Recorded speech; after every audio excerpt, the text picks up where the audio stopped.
I was inspired to found BuildMySOP because I was a manager running these facilities for many years, and the Achilles heel I've seen in every business that I've entered has always been their standard operating procedures and their employee training. BuildMySOP offers document management, learning management, and task management for our business owners and our managers. We're a really easy platform to be able to navigate and to be able to track and keep revisions of all of the changes that you've made within the years of your facility being open. And the plants don't stop growing and retail stores don't stop selling. And so it's very challenging to keep up with this when you're also having to get product out of the door at the end of the day. People should sign up with BuildMySOP right now because regulations are in place right now. Regulations are going to be in place in the future, and things are going to be evolving and changing as long as this industry is here. We're really a vendor that people can trust. We're helping people with their bottom line, creating homogenized products, creating employee accountability, and just helping them with that peace of mind at the end of the day.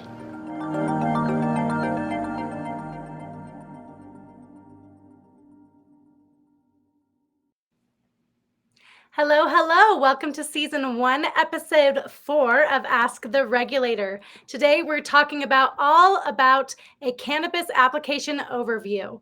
Our topics will be overviewing application process, common regulatory structures, project management and timelines, standard narratives for applications, and we'll review what does an application look like.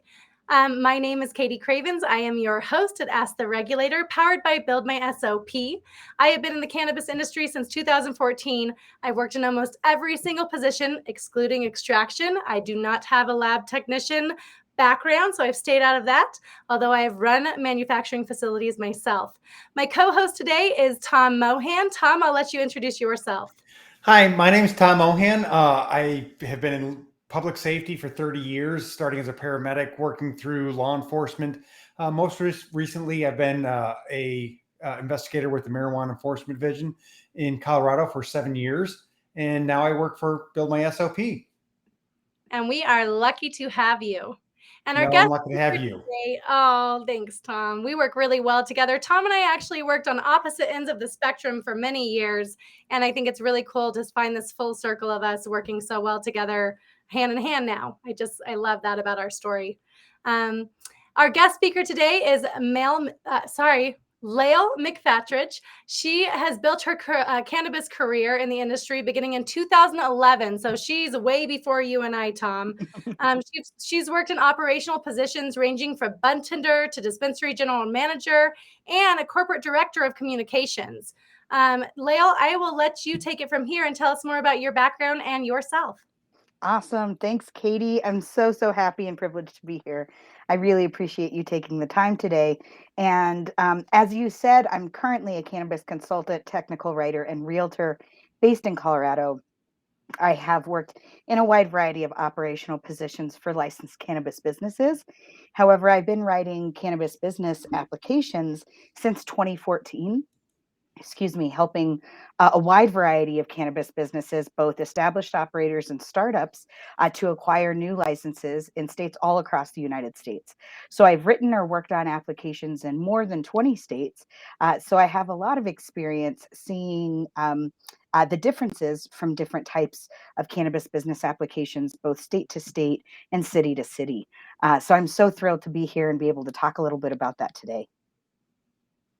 Well, thank you for sharing your time. You are a fountain of knowledge. Your experience in the industry and the companies that you've worked with is so impressive. And we're really excited to pick your brain and get the insight. And I know you're excited to kind of what you said before, pull back the curtain and ask the regulator. That's why we're here to get perspective and for you guys to have that open line of communication. So, Layle, I know that you have a slideshow to present with us. I do. And I'd love you to just kind of take it from here, and we'll be accepting any questions from any of our live viewers, and just give us an open platform to discuss a cannabis application overview. Yay! So exciting. Okay, well, I am going to share a screen here with you all. That is our presentation. Let's go ahead and do slideshow from the beginning. Hopefully everyone can see that. As you mentioned, we're just going to kind of do a licensing application overview, really talk about some of the big picture things that folks may encounter if they are interested in applying for a cannabis business license in many states across the United States, for differing kinds of cannabis businesses, such as dispensaries, cultivation, manufacturing facilities, or even things like laboratories or delivery services. Today, we're going to talk about the application process, common regulatory structures and researching regulations, as you mentioned, hit on project management, writing application narratives. We'll hopefully have an opportunity to show some examples, and I'm super excited to have some questions come in, and hopefully we can answer some questions live today as well. We just talked a little bit about my background, but as I mentioned, I am a licensed real estate broker and realtor in the state of Colorado. And one of my goals has been to assist some of my cannabis clients or potentially new clients in sourcing compliant real estate in addition to other operational needs like getting their licenses. So it's really exciting for me to touch different aspects of the industry and to bring that in as a new addition to the consulting services I currently provide. Well, and I love this about you and your background too, because as you're working with other clients in different states, you know how to communicate with their realtor. You know what to Absolutely. tell them Yeah. to look for, what zoning, like you know exactly what's going on. Send me your address and I'll tell you whether or not this is the right place to invest in. So I think that's Absolutely. great. Yeah, absolutely. And really becoming familiar, it's interesting how much applicants really have to become familiar with sort of specialized jargon when it comes to cannabis real estate. When you Language, language, language. absolutely, when you talk about things like That's my setbacks. job. Precisely, Tom. When you talk about things like setbacks or the distance between a regulated cannabis business and nearby restricted types of facilities, common examples of those might be mental health facilities, rehabilitation facilities, daycare centers, schools, and sometimes Meditation centers. That's one that places. one of my clients just got hit hard with. There's a Oh, meditation center. yep, I was going to say, and sometimes places of worship, which can look like a lot of different things depending on someone's spiritual practice. So I'm Or the glad way that that you they're mentioned zoned, that. the way that they filed with the state. Sorry, say that once again. The way that they're zoned and filed with the state, Correct. right? So Yeah. it's different than just being a yoga center compared to a spiritual meditation center that offers yoga. Precisely. And Yep. also, of course, Two that different tax things. exempt, yeah, that tax exempt status that that organization may hold as well.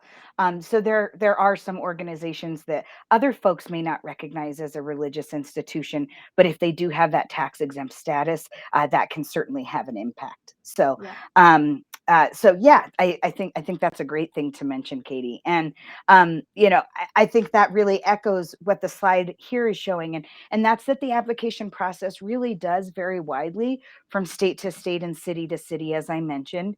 And while each application has its own unique qualities, there are some best practices and there are some common things that we're going to see over and over again. Of course, most applicants aren't going to apply over and over again. They're usually going to choose to establish a cannabis business in a single location at a time. But if they have desire to grow and become either a multi-state operator or even just to have a footprint beyond a single state, um, they can definitely be impacted by the differences between the process from one location to another. So hopefully we'll have some opportunities to uh, show those similarities and those differences as we talk I about try to applications encourage today. my business owner operators to really visualize their businesses if they're separate locations as completely different identities. Absolutely. You might be running under the same DBA, but in the states and the city's eyes, you guys are completely separate identities. Sure. And to that end, they often have different legal structures, whether that's an S corporation or an LLC or some other type of legal structure for the business itself. So as you mentioned, sometimes we see, for example, a dispensary chain that might have 10 different stores all operating under the same name. But as you stated, they may very well have 10 or even more business entities that comprise that particular company. With all different Um, partners in every different state, and you know this really well, Layle, because you worked with an entity that had I don't know, weren't they the first cannabis franchise in the US? And they Correct. have like over like 20 licenses in how many different states? You can tell the story better than me, but Yeah, when I started with the Green Solution here in Colorado, they were one store and one grow, and I moved to open their store number 2, which was medical, and eventually by store number 4 is when I got involved with writing business applications, which helped to expand the size of the company from 4 to 8 dispensaries, which doubled the number of store presence. And then the next application that I worked on for them in the summer of 2014 was for 2 dispensary locations in Normal and Sauget, Illinois. And that was the first opportunity to sort of franchise the Green Solution name and brand, as well as to work on an application out of state. So I gained tremendous knowledge and insight from that experience. And it was fascinating to see the many differences between the Illinois regulatory model and the Colorado regulatory model. So I have worked on applications in the state of Illinois multiple times since. And every single time I touch a state multiple times, I really feel like I grow in the depth and insight that I can provide to clients when I'm consulting and working with them. And so, yes, they eventually recently sold out to Columbia Care, which is a very large MSO also. So it's definitely been interesting to see as that company has grown to now being one of the larger chains here in Colorado, as you mentioned, 20 plus states, or excuse me, 20 plus locations across the state. So yeah, I definitely think the dynamic of how cannabis businesses grow and evolve is changing, both from an organic license application perspective as well as from a mergers and acquisitions perspective. We're definitely seeing larger companies who are growing increasingly larger through mergers and acquisitions, and also seeing smaller organizations, more sort of legacy producers or mom and pop producers that maybe aren't becoming as large, but are adding second, third, fourth, fifth locations, and still seeing some significant growth at that size of business as well. So yeah, it's interesting to see that contrast, and I think we will continue to see more of a franchise type model potentially, especially on the branding side for dispensaries as we move forward. I agree 100%. Yeah, so to that end, I think, there are a lot of folks who apply for cannabis business licenses based on where they're from and where they live and what makes sense in their home community. But there are plenty of folks who have an interest in getting into the industry who, for whatever reason in their home community, haven't progressed with legalization or decriminalization at the rate that they might like, or for some other reason, they might be looking into other jurisdictions. So while it may seem obvious, one of the most important things to do early on in the process for a potential applicant is to really figure out where the heck they want to do business, right? What city, what state, what county do you want to do business in, as well as key components of the business model and the business plan, such as, do I want to be an adult use or medical operator? Do I want to be a THC or maybe a hemp operator? And what really makes the most sense for my company brand and value system, and what makes the most sense for the people I look to serve. So hopefully potential applicants are asking themselves those types of questions as they start kicking around ideas about possibly applying for a cannabis business license. So Um, especially my hemp operators, I ask them, what is the end result? Who are you growing for and what are you growing? oh, that's a great Not just question, stick Katie. 6 strains into the ground and figure out what is your end result? Figure out the Absolutely. who and who you're growing for and what it's gonna be used for before you just start growing. Sure. Absolutely. And Or I, your business before you start growing. Figure out who you're growing for. Establish that partnership and you'll be gold. yeah, absolutely. And I would even take that a step further and say that there are a lot of decisions that can be made early on in the process that really don't have a definitive right or wrong answer. There are definitely ways they can do a better job than not when it comes to things like branding and marketing, choosing the name of the business, choosing that legal structure, like we talked about a short time ago. Are they a corporation? Are they an LLC or an LLP or some other type of legal structure? Do they have a great relationship with a lawyer to answer some of those questions and maybe help them figure out the legal structure that's going to come long before they even think about applying, right? Some people want to wait until the application process to build in some of these key components of the business or the business plan.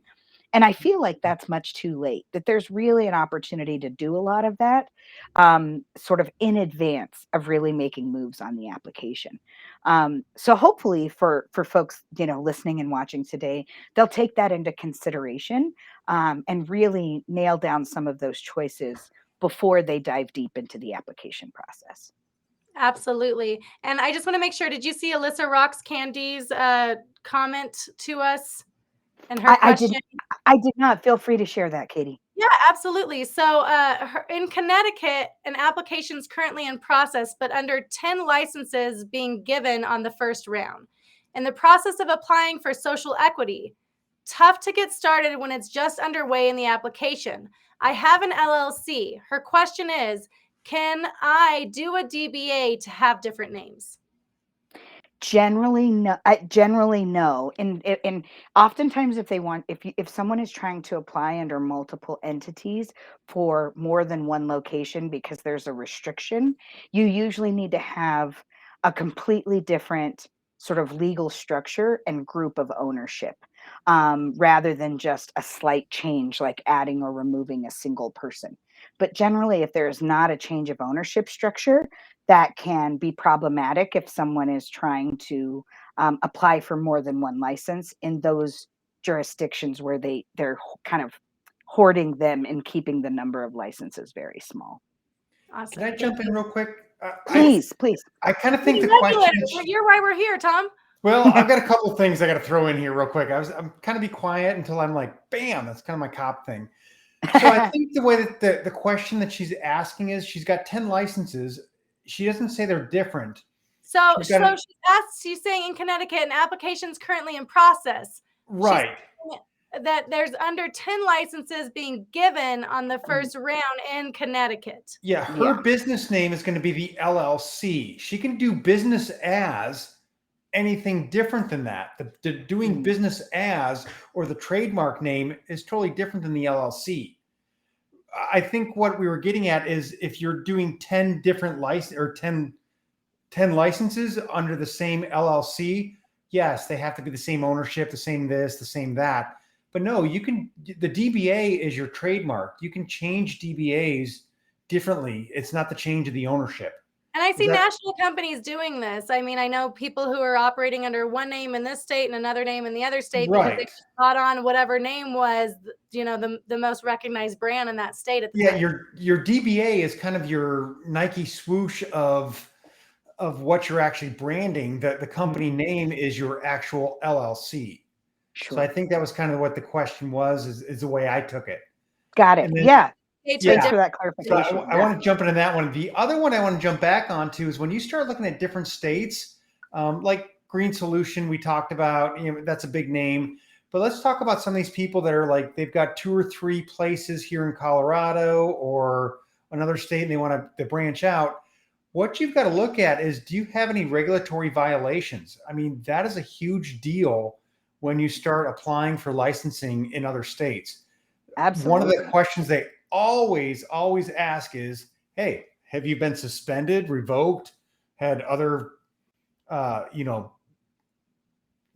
regulatory violations? action or censure taken against you? Sure. Correct.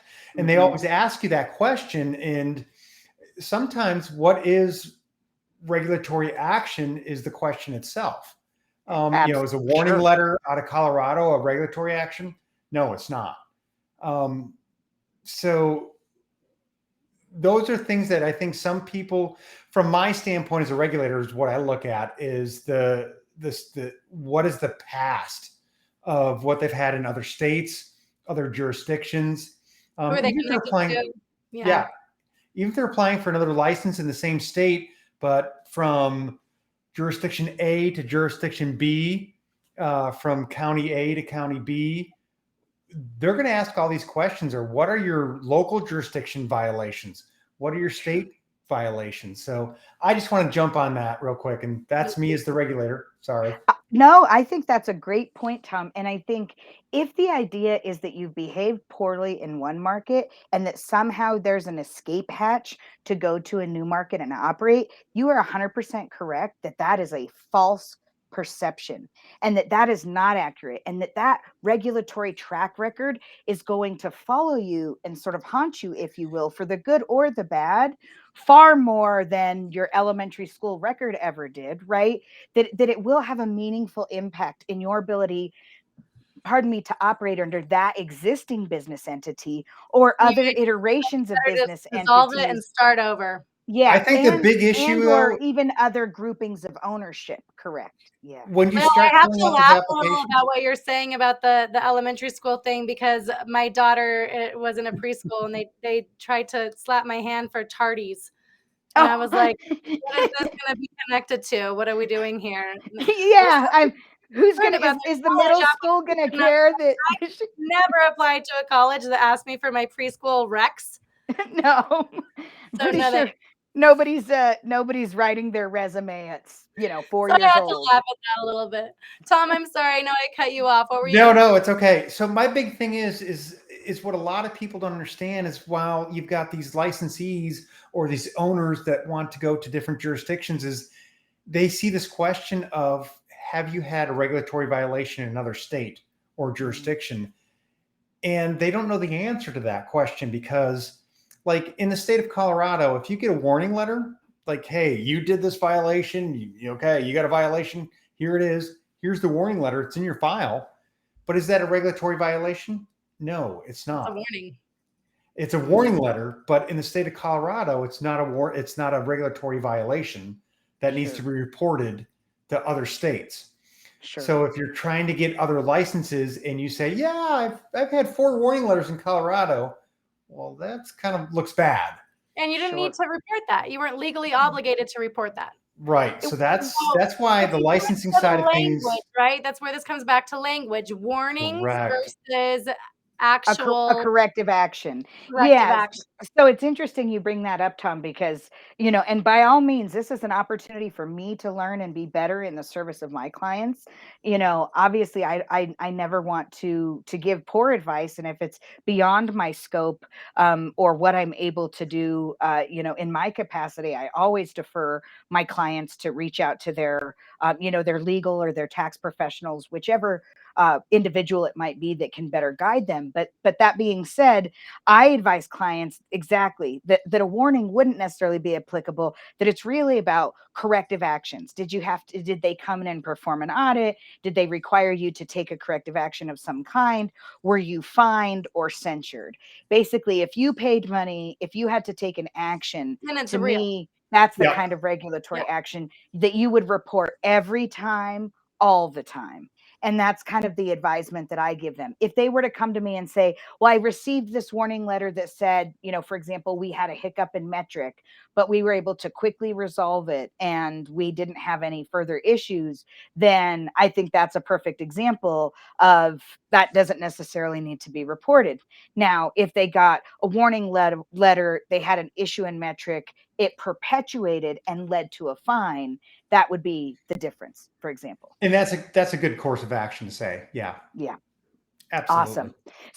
So as we were mentioning with the slide that we have up now, figuring out where you want to apply is a critically important part of the cannabis business application process. And a couple of added things outside of the regulatory stuff you mentioned, Tom, is the cost of fees, right? How much does it cost to apply?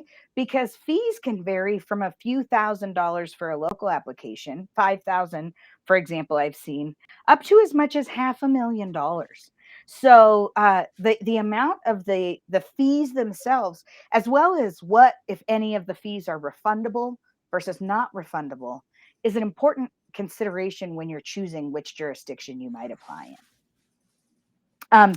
That Something that you review with your clients before they take on their journey. Absolutely. So I feel like my most successful application clients are ones that put together a specific application budget.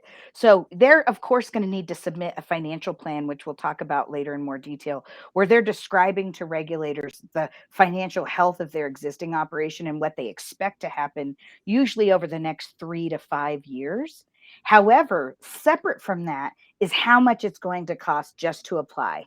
And that includes paying folks like myself or other technical writers, subject matter experts that might advise them, lawyers, accountants, and tax professionals, all of the folks. SOP professionals. SOP professionals, precisely, assorted different software solutions that they may need to actively be using while they are assembling their application. So it's sort of like before you start to build the house, there's a cost to buy the construction supplies, Yeah, right? I love that analogy. If you're thinking of your cannabis business as building the house and you know the application is kind of like getting the building permits and you have to do that right before construction happens. Up until that point, you still have to do things like source materials. So so I do think that the most successful applicants are those that are realistic about what it's going to cost to engage those professionals in the pre-preparation of the application or pre-licensing phase, if you will.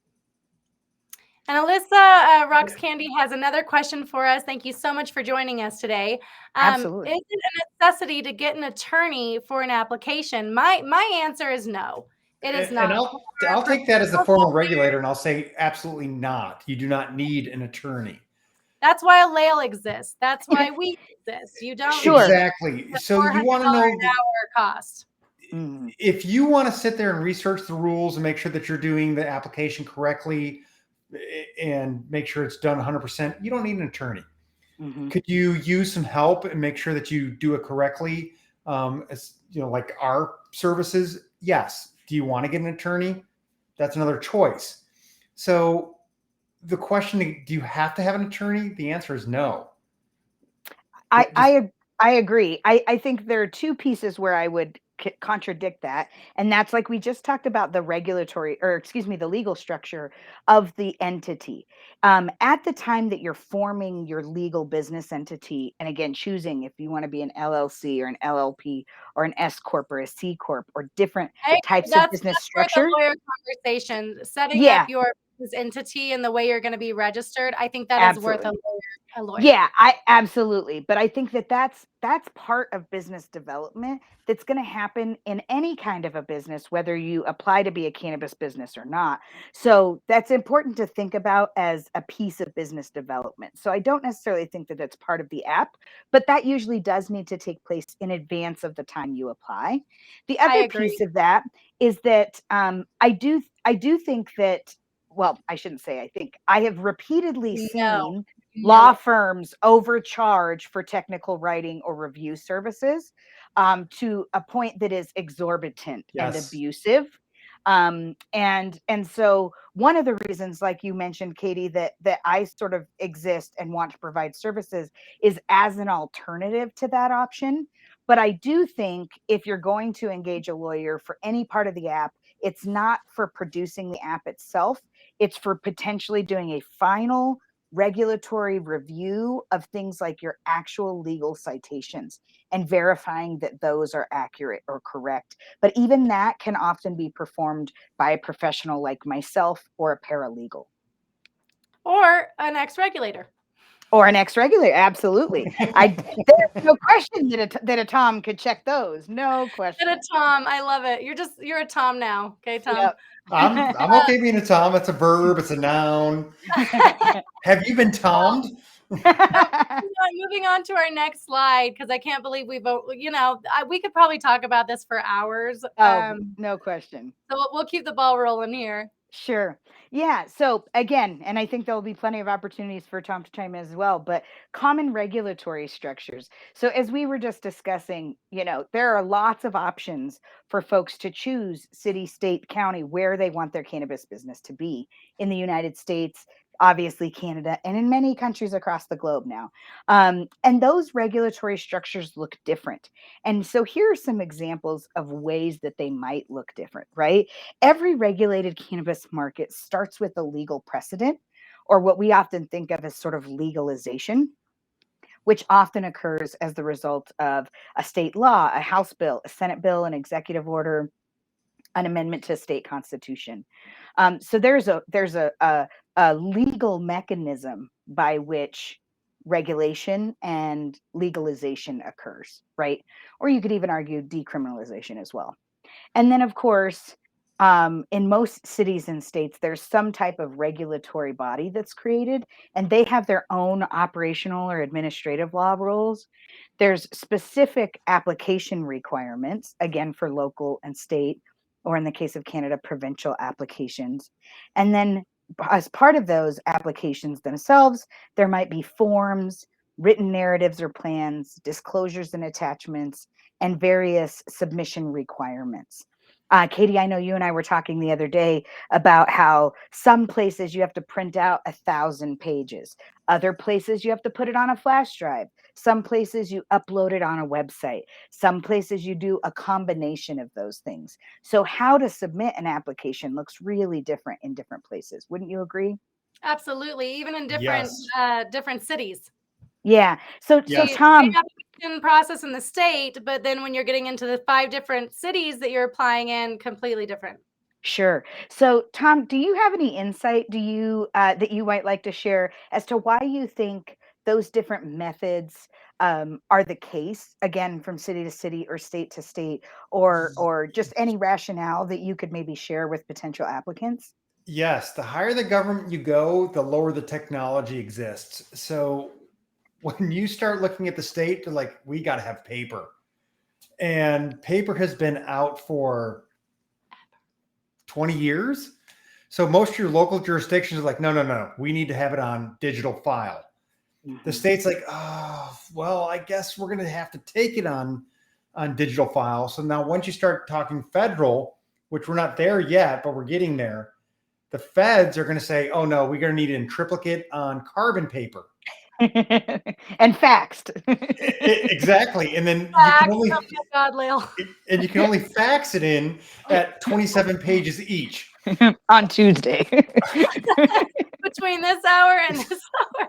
I joke and laugh about that, but honestly, that is the way it goes. So the So higher true. in the government you go, the more resistant they are to change. The further back in time we go, basically. Exactly. So, I mean, I'm sure if you had something about federal government, you'd be like stone and chisel, like ting, ting, ting, ting. We're not there, but honestly, that's the way it is Sure. the higher in the government you go, the more resistant to change, the harder it is to get changed, because a lot of things are changed by legislation or constitutional amendment changes, which are very, Sure. very difficult. And that's why, like some states, you have a medical and a retail rule, because they're two different constitutional amendments, and you can't merge the two without another constitutional amendment, which is very difficult to have. Absolutely. So, yeah, I'm making fun of it as far as the carbon paper goes, but honestly, that's the way it is. The higher you go up in government, it's just very difficult to get those digital files, the new wave of doing things to happen. Sure. Digital still is acceptable in most states, but they like the paper because that's what they've always done. Done. Yes, and then but see that my problem there, and one of the reasons we have our auditing feature on BuildMySOP is in New Mexico, it's written in law that when you turn in physical record to them, it becomes public record. And that's bullshit. Yeah. That's my safety protocol. That's my in-house practices. There's so many things wrong with that. So we figured out a way to give them access to all of the SOPs and employee training without actually handing it to them and it becoming public record. And that's my right as a business owner to hold on to that IP. And the other thing you got to look at too is it's as much of ease as anything else is. So the way the rules are written is it says you must provide to the state this. It doesn't say how. How? Yeah. Sure. Most regulators say, hey, can you send me this in paper so I can set it out on my desk and look at this whole, scheme of paper mache that I've got going on. But the rule actually says must provide. That's Yeah. it. It doesn't Yeah. say what type of department it's in. No, So I it's your think right. that's a great point. Yeah, for Yeah, sure. it's your right as a business owner to say, here's a small thumb drive. Here's all my documents. I want this back when you're done, by the way. Sure. Sure. Well, Because so I that's had your to go property. through and actually work with departments and show them from this page to this page, you are not allowed to make public record. And I had to get multiple parties to sign it throughout my facility and the department what the state was working with to ensure that those records were not being publicized. So another thing you can look at too, Katie, to kind of jump on that is you can say that after the investigation is closed, I want these records back, because open investigations are not public record. They cannot be released under an open investigation. So after the investigation is done, I want these records back that you do not have control over them. So they're not public record anymore. They can't release them. That's such good. This is why we're here right now talking to you, Tom, because people don't know they have that right. They don't Absolutely. know. Yeah. That's a big, big piece of information to know. Yes, you may have this, but once you're done reviewing it, it gets sent back to me, and all of it's and all of it. I mean, as a business owner, like example, like, hey, I want 40 days of video on all your cameras. How much data is that? Terabytes. Terabytes upon terabytes. That was asked for me to just hand them my actual drive that we use. But then I was confused because now I have to You don't have it anymore though. That's what I'm saying. Exactly. So I was told that I would just hand that over to the state, but then I have to know, do I just have a backup one? And how much do those cost? I just have to have a closet in case it ever happens. I've actually had the opportunity to say, hey, I'm sorry, I'm working this investigation. It's very important. I need all 40 days of all of your video address of all your points of entry. And they had to bring me a 2 terabyte. How much does a 2 terabyte drive cost? How much time did they have to give you that? It's cheaper now, but I would think, a couple $100. Yeah. But still, I mean, that's your terabyte drive. So you actually hand that over. They have 48 10 days to do that. 10 days. Okay. They had 10 days. That's not bad for the conversion. Seems reasonable. Yeah. That seems reasonable to comply. Yeah. But the if you don't have $200 to spend on that, you probably should not be operating a cannabis business. Let's be real. You should get that back when it's done. I don't need this anymore. It's not public record. Here it is. Do whatever you want with this 2 terabyte drive. Yeah. Totally. Anyway, we're getting off of licensing. Yeah. No, we're good. We're good. But these are it's interesting because the best way to describe it is that it weaves through the experience of applicants and what they're there are so many things they have to deal with in the application process, but also once they become licensed operators, the application process is just the beginning. It's just walking through the door. After that, then you have to take steps once you're in the building. And so yeah, we don't have to spend a ton more time on regulatory structures, but I think it's important for people to see that this just looks different everywhere, state to state, in city to city, right? That's just so important. And in Colorado, using Colorado as the example, adult use for us is that state amendment 64. As you know, you're a former regulator of the Department of Revenue Marijuana Enforcement Division. And then an example here might be a dispensary application, right? So moving on, when we talk about researching regulations, obviously once you identify where you want to apply for your cannabis business and you understand who the regulatory agency is, it's so important that you locate the correct regulatory agency website because, and maybe you can briefly speak to this, Tom. Did you find that there were companies or entities that kind of tried to spoof some iteration of the state's website to kind of detract potential applicants or clientele or people searching for documentation related to the state's website, but maybe getting them off on some commercial website or some other place online? I wouldn't say spoof it. I would say that they tried to exploit it. There you go. They would say, hey, wait a minute, you're trying to apply in Boulder. Well, I can get you through Boulder's application process. The state's got this, Boulder's got this. I know what they've got. You need to hire me for that. Sure. And kind of going back to one of the questions before, do I have to hire an attorney? Do I have to hire a compliance agency? No, and I mean, I've actually seen some of these compliance people or some of these agencies actually steer their licensees wrong. Mm. Make sure Sure. you do your own due diligence or your research. Even if you hire, I've seen that, some and I've seen people lose applications over it. And hey, Lauren, could you please make the slide, the research regulations, bigger? Because I'm having a hard time reading it. Thank you. even if you hire somebody like us, check our work. Make Agreed. sure they're doing 100%. exactly what they're supposed to be doing. So yeah, I mean, I haven't seen spoofs, but I've seen a lot of people that are trying to tell you you need me to get through this process when Sure. you don't. And I think that's the journalist in me that has this foundation in how to do research, which I'm so grateful to my background and my education for. But that I definitely feel like the lay person may struggle to figure out where are those legitimate websites versus what else is commercially available. So it may seem obvious to some folks, but really hitting home that you want to locate the regulatory agency website that's the actual one, right? That's the valid governmental site. They're always available and open to the public. They're always At no meant to cost. share and disseminate information precisely. They're always at no cost to you. So there's never a paywall. So don't ever be scared or afraid or concerned to really dig deep to make sure that you find those correct websites, and that you connect with the right regulatory agency. And once you're there, the beauty is they will make it easy almost always to download in a PDF or access directly on the site. But you're given many Mhm. opportunities to download, read, and review all of their regulatory information. So that includes the legal precedent, that constitutional amendment, or that state or Senate bill, right?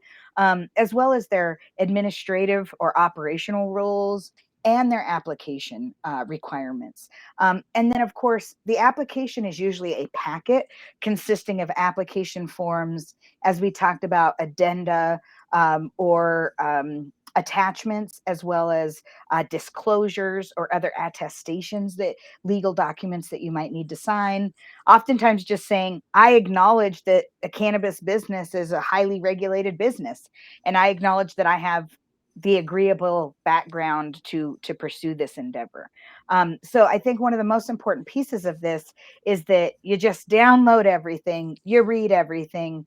And in many cases, I print it out. I think I showed an example. I don't know if I have one in arm's reach today, but I often use not only the digital files to do a word search when I'm working on something, but Paper. I also printed them out and put them in a 3-ring binder so that I can make notes and I can mark them up and add color and do all the things that help the way my brain works to be most effective in digesting that information. But I do find having the digital version available, particularly if you're searching for a particular word or topic, is very helpful. For example, security plan. If you want to know all of the security plan requirements, you can pop up the rules or the application, do a search for terms like security plan, and then see exactly what is It shows up required in for that. 15 different places within the application. Yeah, Yep. precisely. So again, it may seem obvious to some, but just download and read absolutely everything. If you're applying, if you're a part of an ownership group, if you're supporting an application as a technical writer or a project manager, as a subject matter expert, as an advisory board member, in whatever way you may be touching the application, I suggest this for everyone. Moving on, one of the great things that Katie and I talked about with BuildMySOP is that they are a file storage solution where you can manage all of your documents. So one of the important things to do in the application process is to figure out your project management strategy, because throughout the application, you're going to be managing documents, original documents, maybe scanned documents, documents with signatures, documents that you've written or produced as a narrative, documents that may be from the state or the city, for example. So knowing that Documents, you're, documents, documents. what's that? I was going like this every document you said, and I said documents, documents, documents. Oh, it's so true. So once you've kind of figured out a software solution or a methodology for managing your project, really whatever works best for you, you can use BuildMySOP for your task management, as well as for storing all those documents as you work on your application. It's also a great place where you can store those application materials after you've applied. So in many jurisdictions, you have to sort of go by the book, right, Katie and Tom, letter by letter, that if you say you are going to do something, that's the method in which you must do it. Or you have to sometimes write to or petition the state to make a change in A your modification. procedure to modify it. And so that can also be a great launching point for the follow-up SOPs that will live and build my SOP that bring those concepts to life. So you might write about, for example, like you mentioned earlier, Tom, retaining digital video as part of your security plan for the 40 days as required by the state or the local jurisdiction. And then there may very well be an accompanying security SOP that will discuss exactly how someone can go about doing that, or even potentially auditing that software or that hard drive to make sure that the 40 days are making it there, or some other element of that procedure, for example. I get this question a lot when it comes to application and plans, operation plans, security plans, right? And I like to describe to people that, those plans are the what, and the SOPs are the how. So in your work, Layle, you write the what. I write the what we're doing. And in our work, we define the how. This is how we're going to be doing the what. And I think that's the best analogy I've come up with for people to understand the real difference between an operation plan and the procedure as to how that plan gets executed. Absolutely. And oftentimes an operations plan might look like an operations manual, again, where we're busy describing the what. The what might be part of our security plan is that the company will retain digital video recordings for 40 calendar days. And then, as you mentioned, the how, is CSOP for digital video retention. And it's this computer using this hard drive will retain video using this software. And that's how you will actually execute your plan. Precisely. And this is how we access it. And this is how we share it with the state. And this is how, so you're the what, we're the how you execute the what. Absolutely. I don't want to skip through too much, but I did just notice that, as you said, we could spend hours talking about Don't worry about the time. We've got plenty of time. This can run over. I just want to give our viewers all of the knowledge that we have about application processes. Absolutely. I could not agree more. So one of the things we had mentioned before is that there's always a part two. Yeah, that's true. I think this could be a part two.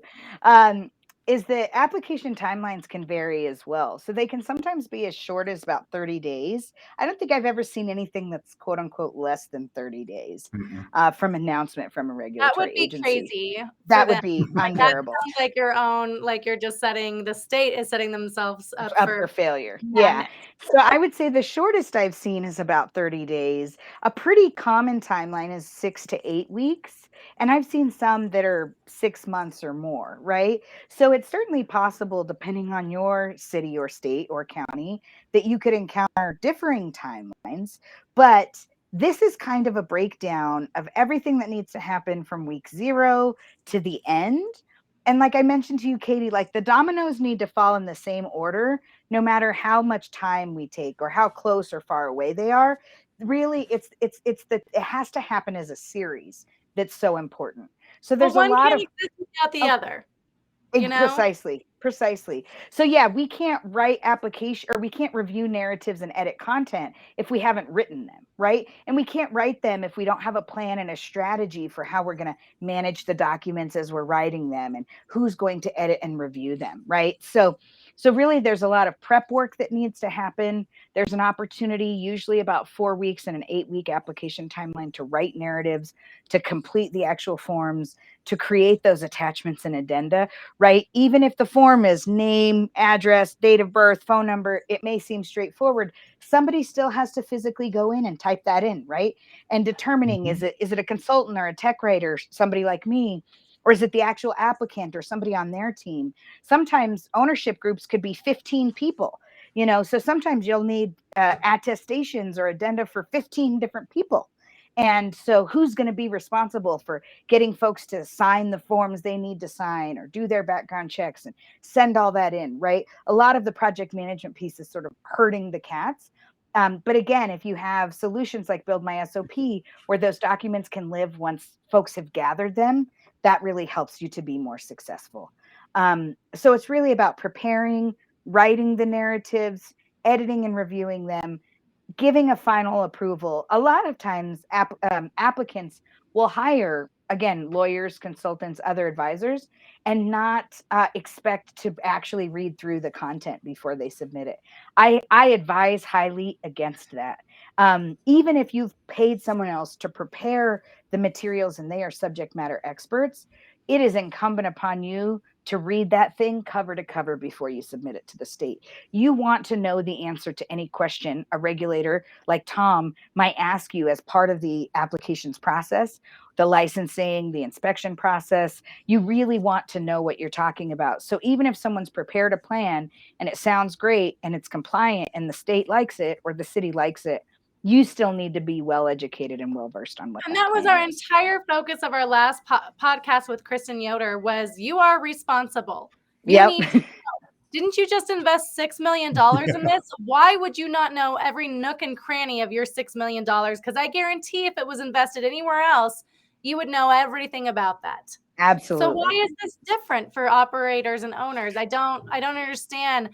Yes, you're entrusting us to do what we do as the experts. Mhm. But at the same time, you are the one responsible on paper, legally. Absolutely. Wouldn't you want to just oversee it a little bit? It's your own backpack. It's your own weight to carry, right? Even if I load up the backpack for you so that you have the best little I hike. might have forgotten your water or your Yep. protein powder. You might die Yep. out there. I don't know. Yeah. That's not what we do. I mean, I think you too, Layle, we really do equip our backpacks with everything they need. But that's why we have follow-up conversations too. I mean, Tom and I will go through every single SOP, and I'm sure you do the same thing with your documents and your license owners of actually reviewing every single line item before they okay it, before it gets processed, before it gets sent on. Absolutely. Didn't we just have this conversation about a capital letter? It was like a 10-minute conversation. Wasn't it a 6-month conversation between Colorado? Well, that was a state thing on my side. That's why I was right. We took a 6-month conversation to 10 minutes, so I think that was pretty good. Yeah, absolutely. And then, of course, once you're fully versed in what it is you're going to be telling these regulators about the business that you hope and dream and are so excited to operate, then, of course, like we said, you have to submit it. So once you get it to them, then they can go through the process of grading it. I'm going to skip ahead a little bit on the document creation. I think we've talked quite a bit about that piece. I did want to touch on the style guide. You know, the writer in me. Set this up a little differently so we can maybe see the example a little larger. Yeah, zoom it in, possibly. Zoom it in. There we go. There we go. So the writer in me, and again, the journalist, I care a great deal about how documents look. I'm picky about that because I'm personally passionate about it, but I'm a weirdo like that. And most people are not as passionate about document formatting, I found. But they have to understand that these regulators and the people who are reviewing these applications, if they can look for the same information in the same format and the same style over and over again, they're able to be more efficient in what they're doing. Absolutely. And that's what it's about. They're not trying to be nitpicky. Absolutely. They're trying to be efficient. Agreed. And things, for example, I'm pointing to 12-point Times New Roman font. That it is not uncommon. It's certainly not every application, but it is not uncommon for applicants or applications to require specific details of the document, such as page numbers, 1-inch margins, letter-sized sheets instead of legal, 12-point Times New Roman font, or some other iteration. Many applications will explicitly state that they allow the inclusion of photos or images, or that they do not. And so putting together a style guide like this so that all of the consultants, technical writers, legal team, ownership group, anybody associated with your cannabis business application, sometimes those groups can be 2 or 3 people. Sometimes those groups can be 30 people, right? So it's so important if all of those people are touching it, either to review or to create content, that they can all agree what and On the how they're same going to style do that. guides. Yep. So if you can create a style guide, especially in Microsoft Word, if Word is what you're using styles that everybody can then just do a little save as and write over, as long as they stay consistent with that, it will make everyone's life so much easier. The other piece of that, again, with Tom here, I mentioned here, this is a New Jersey example, but it's all about correctly citing in this case, the program rules or the state law or other regulatory precedents that impact what you're discussing or talking about, including things like OSHA regulations, right? So that as you are referencing this content, it's very clear to regulators when it's your words and when it's words that are specific to the rules. Would you agree with that, Tom? Honestly, I think the best way to do it is take the rule and use the exact words that they use while you're Language, writing it up. language. In a sentence. The Yeah. exact same language that they use. Yeah. So Absolutely. So there's no question of what you're referring to or anything. Just copy exactly that. Your state's language or the local language becomes your language. yes. And Yeah. you're actually going to hate me when I say this. If they do a grammar error, use the grammar Include it. error. Exactly. I mean, if I am writing an application in Michigan, you better bet I'm sparing marijuana with an H. And Exactly. if That's the what I'm saying. if the regulatory term is Don't get medical me started cannabis, on that, Layle. Don't even. man, but in some states the regulatory language is marijuana, in some states it's cannabis, sometimes it's medical cannabis, sometimes they use say the adult exact use. words that they have. Use the Exactly. That is exact language. recreational. Absolutely. That it should be copied exactly. And you're right, Tom, as much as it makes me cringe, If even with the errors. Yep. Yeah. Use their errors, because Yeah. how do they argue against what you just said that And you it told me shows I have that to you do? clearly read and you were paying attention. Exactly. Absolutely. Exactly. You know, I use this as a list of lots of the kinds of narratives I write for clients, right? I So love this list that you made, by the way. thank you. Again, you're not going to see every type of plan or narrative in every application across using these examples, dispensary, cultivation, and manufacturing. But for example, you know, you're virtually always going to need to provide financial information in a financial plan or narrative. You're Always. virtually always going to need to provide security plans, inventory Always. control, and discussions of seed to sale and point of sale or inventory management software, right? Like they virtually always want to know, how are you going to train your employees? How are you going to prevent diversion, right? How are you going to keep records? In the record keeping section, guess what? You're going to say BuildMySOP.com. Or if they allow photos, you're going to show screenshots of where your employees are going to log in to BuildMySOP.com and how they can utilize that as a great resource to stay compliant in their cannabis business, right? So lots of different types of narratives. And that's one of the things I love about being a writer. Not just that I get to write about cannabis in this unique way, but that there is profound variety among topics, even working on narratives within an application. I think we just hit on all of these things. We talked a little bit about adding graphics and images, saving files, all of that good stuff. Again, we're kind of at a full hour as far as example Take documents your and time. Don't templates. worry about the time. I want to make sure that you get through. You say everything you feel you need to say. Tom, you too. So don't worry about that. Awesome. I'm a Yeah. quiet guy. Pardon me. Okay, let me see if I can escape out of that and go to the screen where I believe we have, oh, maybe not. I thought I had those Just go to the document next one. samples To handy. complete all application materials. Oh, you Yeah. wanted to go to the samples. Got it. Yeah, I was going to try to pull the samples, but honestly, I don't want to, I don't know what part of my screen you can still see. I'm not sure. Okay, right now we're just seeing the PowerPoint. Oh, gotcha. Okay, so let me see if I can find those examples here real quick. I think one of the ones I was going to use.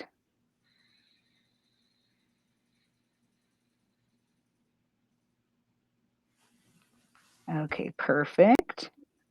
And then let's also do a state.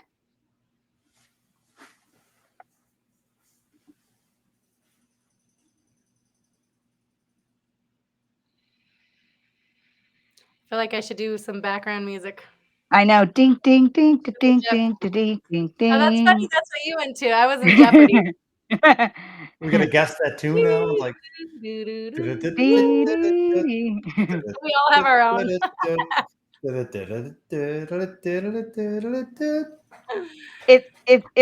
a bit of a medley, right?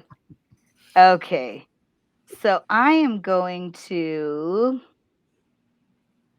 go back to the screen where I am sharing, and hopefully I can choose a different window. Fun times. Perfect. Okay, hopefully you can see I can't see. Now we can. There we go. Okay. Okay, an example of a state application, and I also have a local one pulled up. So in this case, it's a social equity application, right? So I'm sure Tom's familiar with basically the standard format of all of these MED applications as a former regulator in the state. But here's a good example. In this case, it starts really simply with giving you some guidance, right? So it's going to tell you exactly what you need and where you can find the information or the forms that you might need. They also provide this great glossary of terms, right? So that everybody, as you've been saying, Katie, language, it helps folks to get on the same page. And again, these look different everywhere. Most regulatory agencies are going to create some kind of checklist. And that's one of the things that I love. It may seem obvious, but it is a tool that is provided for a reason, and it enables applicants to make sure that they have completed or done every task or document that regulatory agency requires.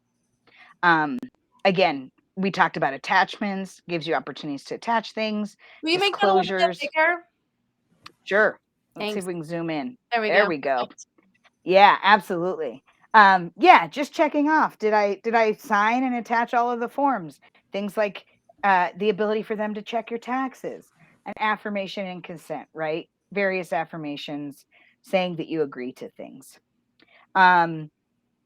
Let's see here. Again, more information that you're required to have. We were just talking about what kind of regulatory structure we might, or excuse me, business structure we might choose for our entity. And here's a good example of where that comes into action is that now you have to provide some of the organizational documents that might come along with your LLC, your LLP, or your corporation. Facility diagrams, we could have a whole chat with architects for a time.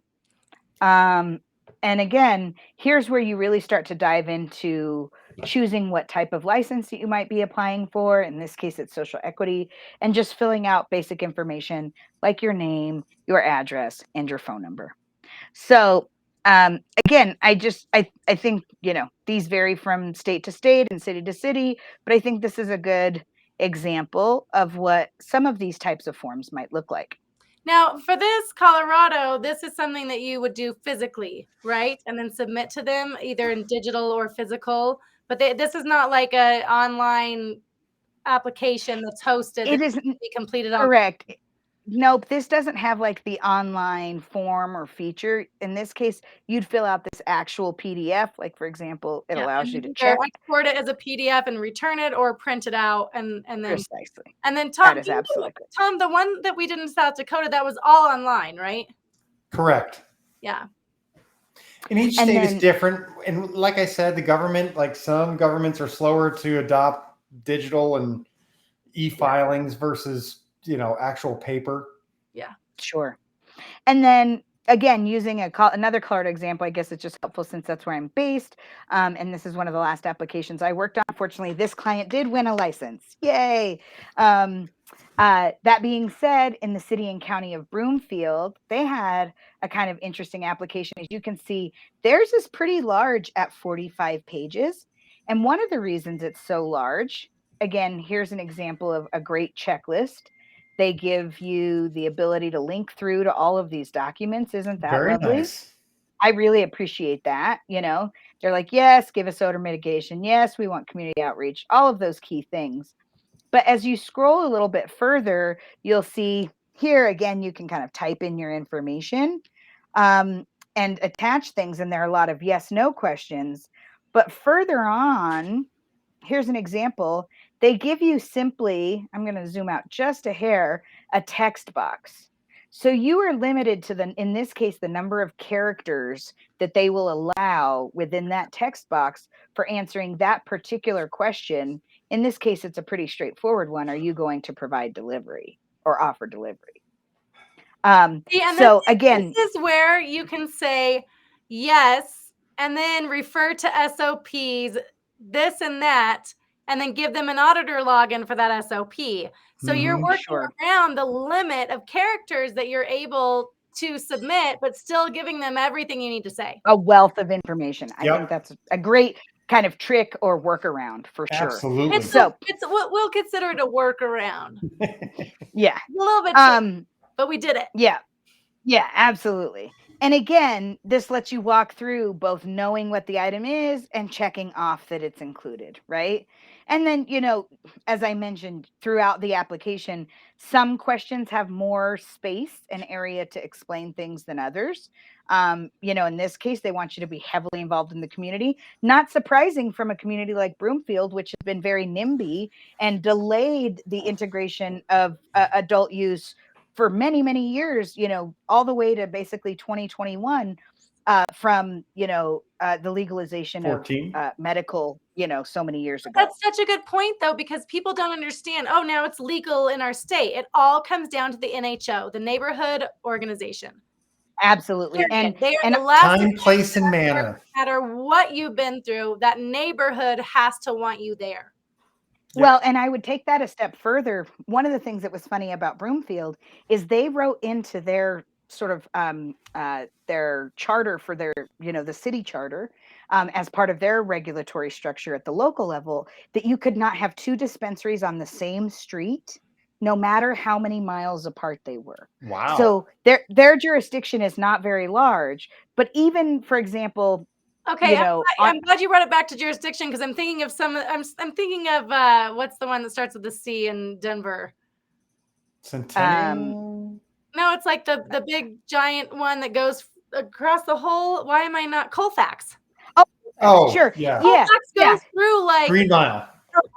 Yeah. It goes through how many cities? I mean, really. Absolutely. So to that end, I guess, what's interesting is that, in other cities that wouldn't be practical, but for them, they chose to say, even though, their little, jurisdiction might be 5 square miles, that rather than doing zones or different districts, or which are some different methods we've seen, or in the case of the city and county of Denver, doing areas of undue concentration is how they've defined clusters of cannabis businesses in a neighborhood, where they don't want to have clusters of more grows or more dispensaries. That only allows them on one street within one block, and you have 8 dispensaries next to each other. It's weird. Precisely. Time, place, or manner. like Tom mentioned, Who chooses? yeah. Like, what's how do I choose? What are you guys? What is the rationale? Yeah. But I think that that's important to know, how that just made this local app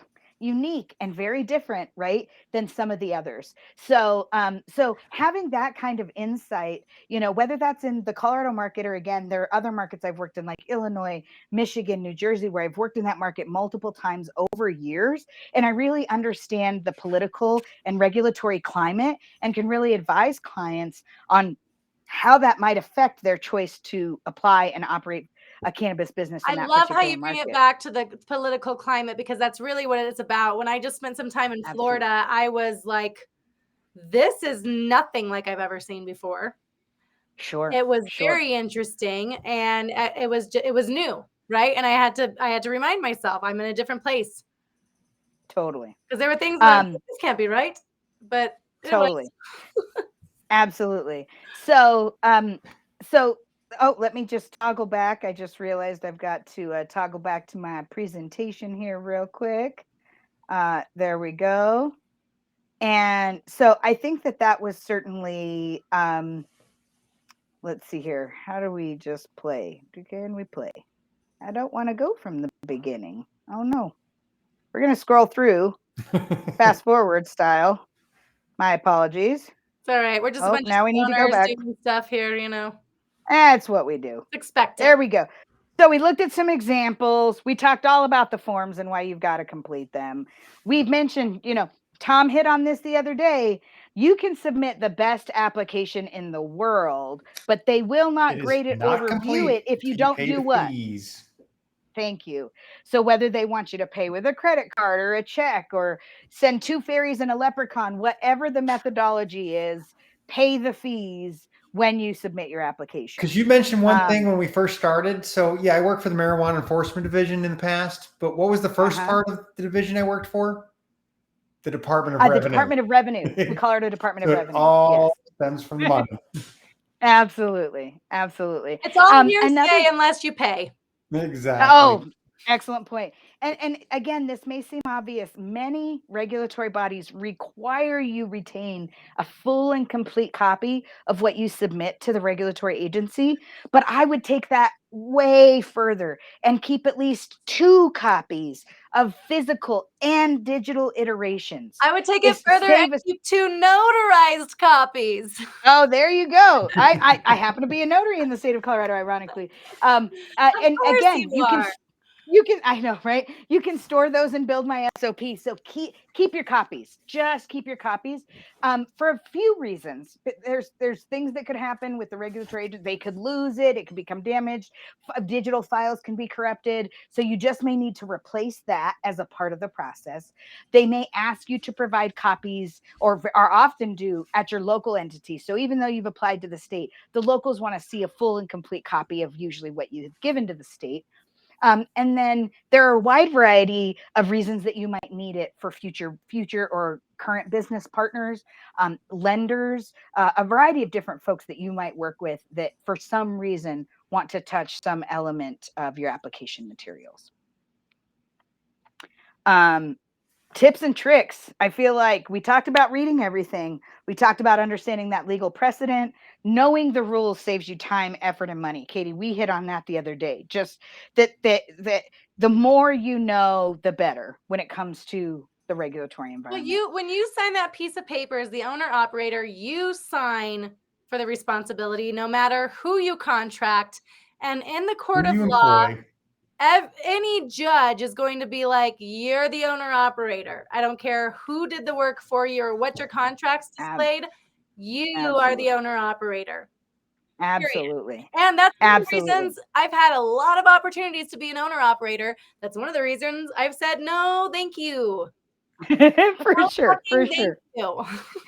Absolutely. And one of the things, again, may be obvious to some folks, but it might not be obvious to others. When you're in the process of the application, manage your team members based on their knowledge, speed of work, and technical skill set. I've worked literally, I feel like, with people from like 25 to 80 years old on these things.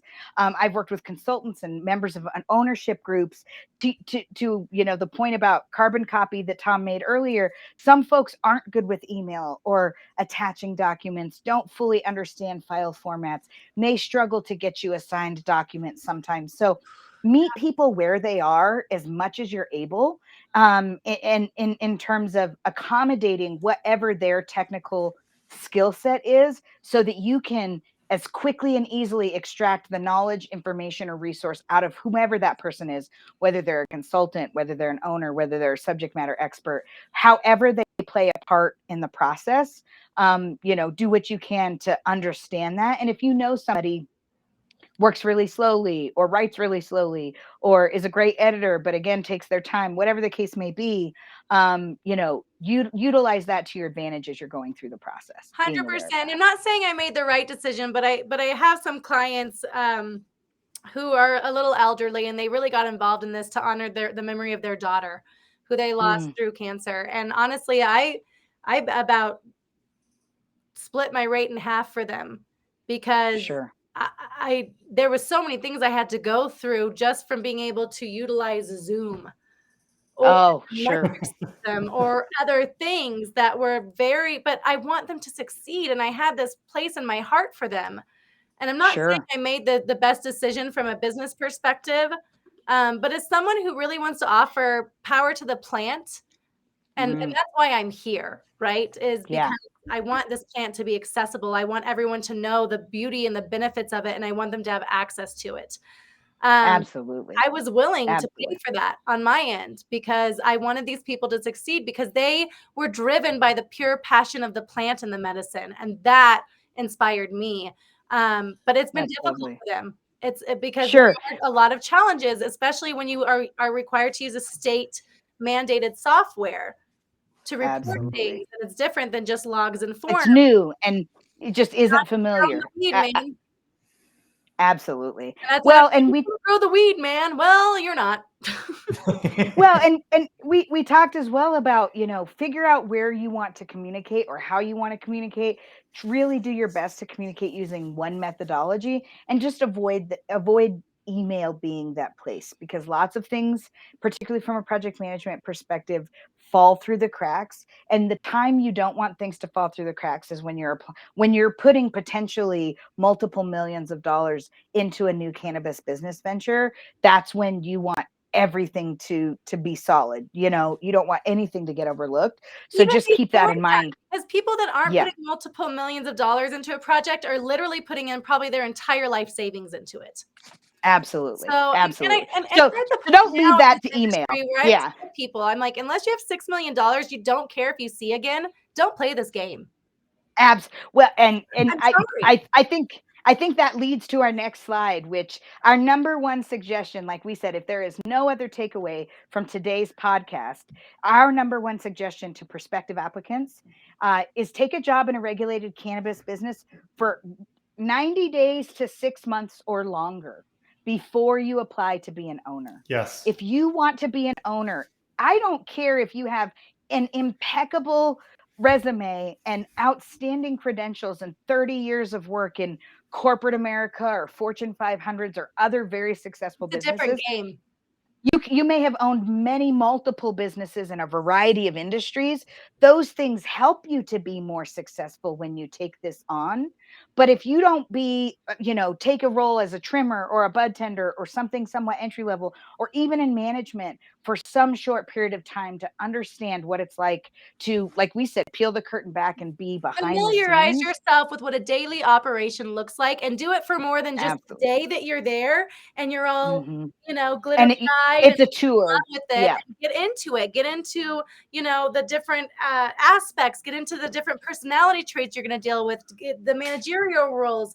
Get into it absolutely. before you make a Absolutely. decision to pursue it with millions of dollars. Absolutely. And the thing is, I think one of the reasons people might argue against that is a sense of urgency. Well, I don't have time. Well, if for whatever reason you've waited until the very last minute to do whatever the thing is, including apply for your cannabis business, then it might not be the best venture for you, So right? do you So have time to people fail? Do you exactly. have time for So that? so I think that if you're not able to invest some period of time in getting hands-on operational experience, that's one going to significantly help on your actual application, but to give you the insights that you need, I would definitely rethink it or ensure that you are only willing to partner with people who already have some operational experience, which may very well cost you a significant chunk of equity. Well, So and that's the something to thing, think though. about. If you don't have time to explore the industry that you're investing in, do you have time to devote to it, to run it the way that it deserves to be run, to run it the way that your employees deserve, to have the Totally. right leadership in place? If you don't have time Totally. for that, you need to reassess your entire decision. You really do. Yep. I couldn't agree more. And I feel like, on that note, my services seem a little bit scattered, I think, to folks sometimes because I'm skilled and knowledgeable in a wide variety of areas when it comes to, operating regulated cannabis businesses. So I do provide application writing and project management. I do assist with operational consulting and executive strategy support. I love sourcing compliant real estate in Colorado. It can definitely be a challenge, but it's very much something I'm passionate about. And I love doing things like offering employee training and LMS implementation, such as BuildMySOP.com. As Katie and I have mentioned, you can, purchase SOP templates from BuildMySOP and then work with somebody like myself to further customize them to meet your needs. So that's a great way that you can utilize kind of both of our services. Again, as I mentioned, I am a licensed real estate broker in the state of Colorado and a realtor here. So I'm a member of the Denver Metro Association of Realtors, Colorado Association of Realtors, and the National Association of Realtors. You can reach me at layle@laylewrites.com again, or just check me out at laylewrites.com. And I just want to reiterate, Katie, it's been such a pleasure and such an honor to be able to take some time and speak with you today on what I think is a very compelling topic as it relates to cannabis and the regulated industry as a whole. Layle, you are a fountain of knowledge and experience in this industry, and somebody that I'm really honored to be able to just know and work with. And I think you forgot just a general badass there on that last.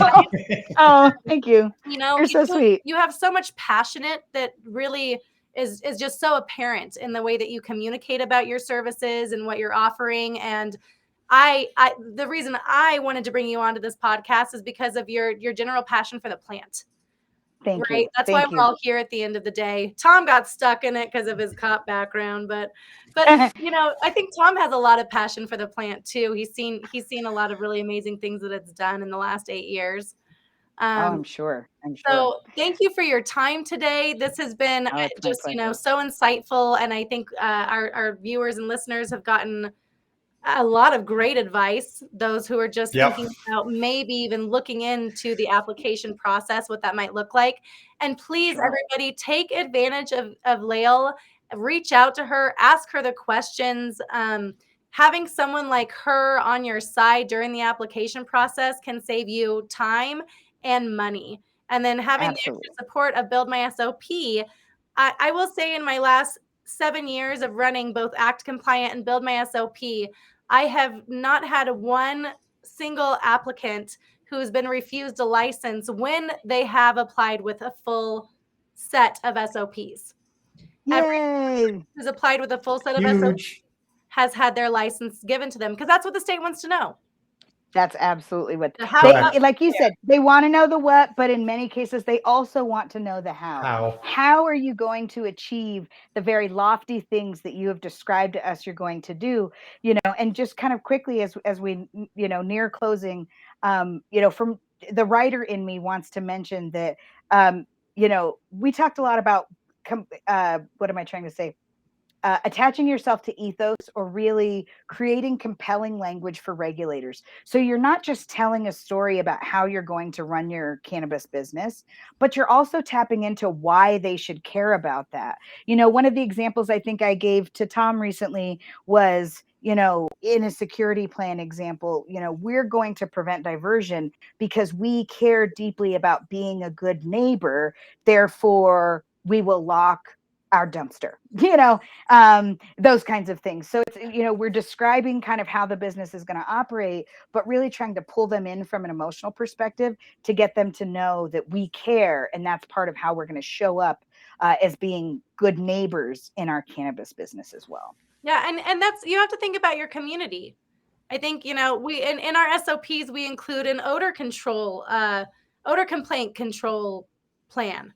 When you receive an odor complaint from your neighbor or a general complaint, how is that processed? What does that look like? How do you respond to the complaintee? Right? So we go through our investigation process. We go through taking in the complaint, right? Receival, investigation, and then fixing it. And then we get to, communicating how we fix that to the complaintee. And all of that's really important, not just acknowledging the fact that they're having that issue, but then going through it and fixing it and then responding to them. That will get you 1,000, steps ahead with your neighbors if they think you actually care. I go to a nail salon next to a dispensary. I don't mind the smell of pot. Clearly, I like it. But it's even with all of the nail stuff and everything in there, it is pungent. I mean, it like knocks me in the face. And I Wow. feel bad for these these nail operators because these technicians, they've lost customers because of it. They're Oh, in a wow. very hoity-toity area that's not really inclined to that. And the person who owns the dispensary happens to be an owner of where the business that they're in, the actual Oh, wow. shopping center. Oh, sure, I sure. called and complained, trying to, kind of help them communicate. But they don't care. They're like, well, they're nail stuff. And I'm like, I've been in your dispensary. I've never once smelled nail polish. Nail Or chemicals. dispensary. Yeah. I call bullshit on that one. Well, and I think it's interesting because you're bringing up a great point, and that's not just cannabis businesses might need an odor control plan. Well, right? I was there in So- Denver for all of that, right? So I was the first person to get a odor mitigation plan accepted by the health department in Denver. So I'm Nice. very confident to say nationally. And all Sure. that came out, and our big thing, I was right on there on I-70 Grow Row, where you either Mhm. walked out the door, you could smell weed, dog food, or Cinnabon. Mhm. If you were lucky, it was Cinnabon. The Cinnabon and the dog food, the pedigree, that was a weird one. Not so much. All Yeah. he was, but it's true. And no one had brought up anything about odor control with pedigree being there with Sure. horrible stenches for 20 years. For miles. Yeah. Nobody brought that up until weed was there. And it was like, well, wait a minute. What about these other horrendous odors? Yeah. And well, so it makes the sniffer. well, and that guy. I was gonna say I didn't want to catch up, but it makes me think of what is that hot sauce that everyone loves that's very common? Not Cholula, it's sriracha. Sriracha. So I remember reading a few years back an article about neighbors complaining about the odors and subsequent sort of fumes from the sriracha manufacturing plant because it was hot chilies, literally making their eyes burn and having a physical impact on neighboring communities. So again, I think it's interesting. I bring that up just to say a lot of what we deal with in writing cannabis business applications and working in the regulated environment are things that not just cannabis businesses encounter. I just think that they're not necessarily commonplace. So we're not inclined to realize that other people are solving those problems or coming up with those solutions as well. And so I think there's real benefit to call out the bad marijuana guys.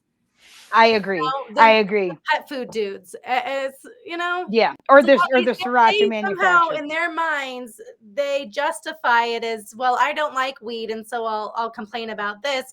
But I've been living next to the pedigree plant and been, forced to smell all of this for the last 20 years and not once had a comment about it. Or they didn't know they had the right to. I don't know. Sure. Or it's just discriminatory. I don't know. Yeah, but I share that to say I do think that, one of the takeaways is that oftentimes we are describing solutions that come from outside of cannabis or other industries that we can find ways to conform to solving our problems. But I also think that increasingly, that there are solutions like BuildMySOP that exist that are designed for cannabis, that are turnkey and are specific, that will continue to help applicants and operators not just find solutions that come from the outside, but also work with things that work from the inside. 100%. And as the industry matures more and more, I think we're going to see more solutions like BuildMySOP and other things like that out there. Absolutely. So we're getting there slowly but surely. And, you're one of the original OGs who's been fighting this fight for a long time. Fighting the good fight for a long time. I feel like technical writing may not be the most romantic way to be in the cannabis space sometimes, or even real estate, right? I always say SOPs are the least sexy side of cannabis, but someone has so are contracts, so are real estate contracts. Yep. That being said, it does feel like I sort of wield a powerful weapon in how I'm able to influence the ability for my clients to become operators and to become those good neighbors. So if the contribution I can make is making sure that really high quality operators enter the market, that's something, like you said, that I care a great deal about and am passionate about, both for the end consumer, for communities at large, and for the reputation of the regulated industry as a whole. That to me is how we continue to grow and evolve. And so long as I can be a positive voice for women, for minorities, for queer people, for lots of different folks who are marginalized in this space, I will continue to be proud to do so. Well, I think of you as like the technical chameleon, where Oh, thank you. you get into the whatever state you're working in the application, and you're able to really, like Tom was saying, identify the language, identify, exactly what message they're wanting to see. And you don't Absolutely. technically follow your style of writing. You follow, and we talked about this before. You were so excited to peel. You use the phrase to peel the curtain back and talk to an actual person who is going to be reading all of your writing. You don't get an Yay. opportunity to do that ever. I don't, never at all, really. And when At best, you talk get to a regulars, scoring you like rubric. that? You like what I put there? Is that good? I agree. I was going to say, at best, sometimes you get a scoring rubric. Occasionally, you'll get like one sentence feedback, and you live for that like it's gold. But it's either you got it or you didn't, is usually. Yeah. But usually it's either the client want a license or they did not. Yeah, And exactly. and there really is no gray area. I agree. And I think that was part of what was so fun about today's conversation is getting some of those insights that are just unique to the regulatory side, that are different from what everybody else gets to see. For sure. Well, and Well, thank you guys to so all of our much. viewers, we are here for that. Please submit any questions you have about today's podcast to Katie. Yep, please. KADY at buildmysop.com. Tom and I can respond to you if you'd like to schedule a one-on-one. You have any questions like that, want to pick our brains. We, Layle, Tom, myself, we're all available to you. So if you have any questions, just reach out via any of our social media platforms or our emails, and we are going to be really excited and happy to connect. Yay. Awesome. Have a great night. Thanks so much, Katie. Thanks, everyone, Thanks, for your Tom. time. We'll Take talk care. soon. All right. Bye-bye.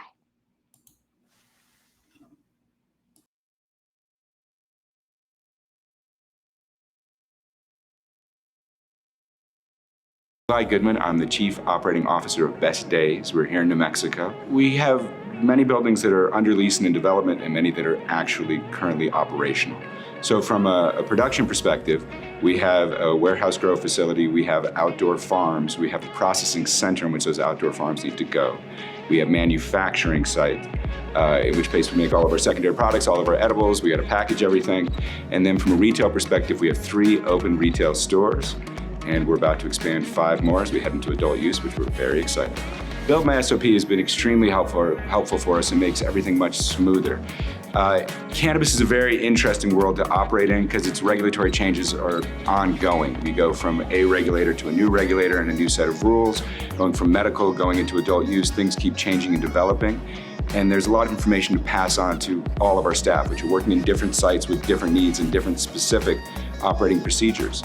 BuildMySOP gives us this very easy platform that is accessible to those employees, both to go back and see an SOP, to look at it, to make sure they're following protocol as originally asked. We can use it in training, and they also are signing off. So they have stated that we have asked them to do it in a certain way, and they're able to do it, and that makes it a lot easier for me at the end of the day, just to know that we are doing everything we can do to stay as forward with compliance as we can possibly imagine.